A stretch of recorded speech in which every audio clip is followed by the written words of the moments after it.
नमस्कार, आप देख रहे हैं हिंदी सवेरा न्यूज और मैं हूं आपके साथ मानवी ठाकुर। कनाडा में 3 भारतीय छात्रों की हत्या को भारत ने बताया भयानक त्रासदी। ट्रूडो सरकार से सख्त एक्शन की मांग। कनाडा में 3 भारतीय छात्रों की हत्या हुई। भारत सरकार ने इस घटना पर दुख जताया। कनाडा सरकार से पूरी जांच की मांग की है।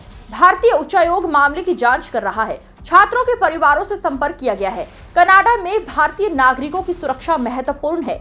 भारत सरकार ने नागरिकों को सावधानी बरतने की सलाह दी है। कनाडा में 3 भारतीय छात्रों की हत्या के बाद भारत और कनाडा के रिश्तों में तनाव और बढ़ गया है। भारत ने कनाडा सरकार से सघन जांच की मांग की है और अपने नागरिकों पर वहां बढ़ते हमलों के प्रति भी अलर्ट किया है। भारतीय विदेश मंत्रालय के प्रवक्ता रणधीर जायसवाल ने शुक्रवार को कहा कि कनाडा में 3 भारतीय छात्रों की हाल ही में हुई हत्या भयानक त्रासदी है। भारतीय उच्चायोग और वाणिज्य दूतावास कनाडा के अधिकारियों से इस मामले की पूरी जांच की मांग कर रहे हैं। वे छात्रों के परिवारों के संपर्क में भी हैं।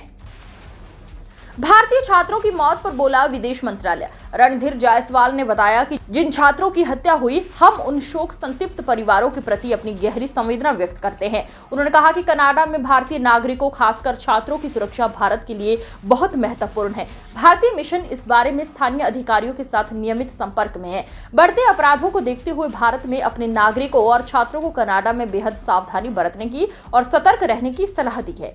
लगातार बिगड़ रहा भारत कनाडा का रिश्ता। भारत और कनाडा के रिश्ते पिछले साल सितंबर में उस समय बिगड़ गए जब कनाडाई पीएम जस्टिन ट्रूडो ने खालिस्तानी अलगाववादी हरदीप सिंह निज्जर की हत्या में भारतीय एजेंटों की संलिप्तता का आरोप लगाया था।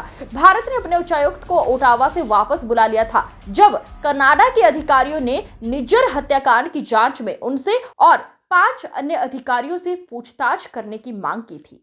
3 Indian students have been murdered in violent crimes.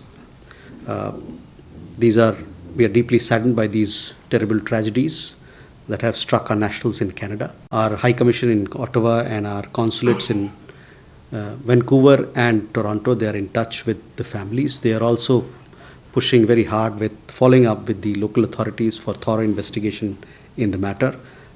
Safety and security and welfare of Indian nationals, in particular students, for us in Canada and elsewhere is a matter of paramount importance.